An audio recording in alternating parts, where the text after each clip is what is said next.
We are back, okay? And like I said, and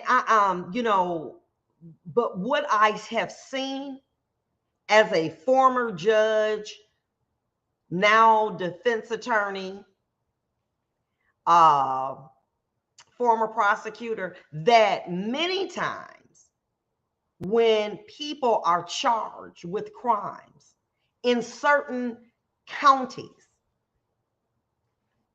the fact that they're not of color, they have certain social status, or a police officer, they're given a pass. Oh, that's okay. That's okay. That should not be. The law is the law. The law doesn't say that these are the elements. If a black person, Hispanic, white, the law is the law. And it is to be applied equally across the board to everyone. And that is what I am saying. And the fact that, this prosecutor, come on. You didn't consider that? But had that been, God forbid, a black person who had done this to a white person, oh, baby, they'd have got first degree murder all day. But you can't. Oh, well, that's because they were police officers. No. Nope. Point blank range, if it was in fact to the back, and I believe it was sitting. I'm not sure. That's execution. Well, he had a high alcohol. You can be drunk, you can resist, but the penalty for resisting arrest is not death. In the back of the head. Anyway, we got some callers. Let's take a listen to our calls. We got some callers. Let's go to Marathon. Hey, Marathon, what's going on? You just brought blood alcohol level. Is that something that? Wait a minute. Hold on for a minute. Marathon? Yeah. Okay, hold on for a minute. Marathon? Yeah. Okay, that's even worse. Okay, no, I'm trying to get my speakers right. But anyway, Marathon? Hello? Oh, no. Okay, somehow I got clicked off. I don't know what's going on.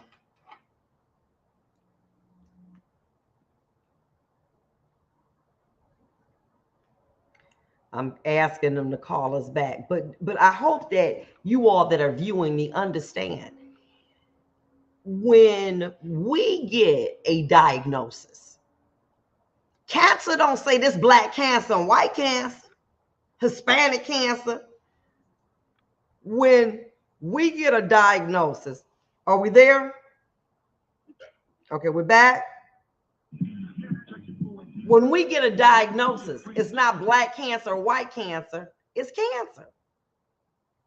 And so, as science does not discriminate, the law shouldn't either.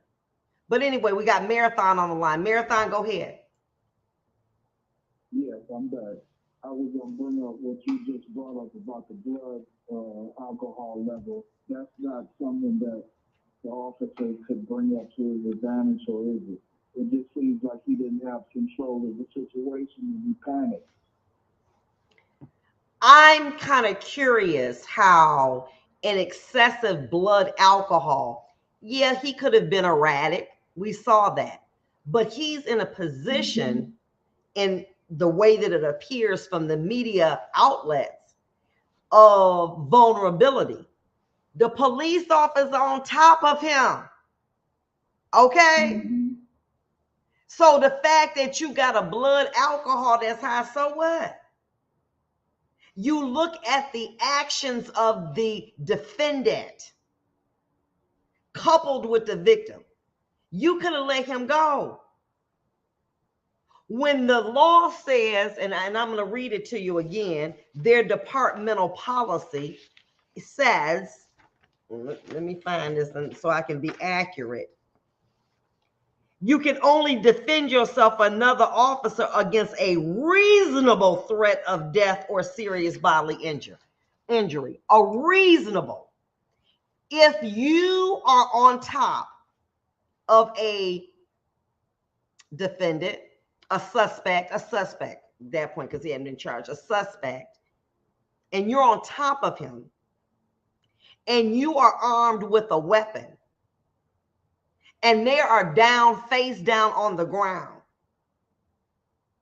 is it reasonable to take your gun out the holster and with a 9mm cock it back or whatever, put it to the back of head and shoot? Not to the arm, not to the leg. Let me shoot him in the leg, disable him, but to the back of the head. Is that reasonable, sir? Even because he drunk? No. Right. Think about that. They're going to talk about he could have got the gun. That gun wasn't nowhere around, or that taser did not appear to me from the video I saw to be anywhere around in the vicinity in which he could have gotten it. It will be interesting to see how far it was, but it did not appear. I didn't see it, and I looked at the video good, but I didn't see a gun in the vicinity. So the issue is, was it reasonable? You can only defend yourself or another officer, another person against a reasonable threat of death or serious bodily injury. But he was drunk and he was running. He was running, but was he combative? Did he turn around and sock you? Did he try to choke you? What was the erraticness? Was he just kept running?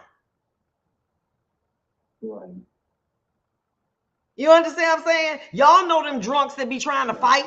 This wasn't a drunk person from what I saw that was trying to engage in one-on-one combat.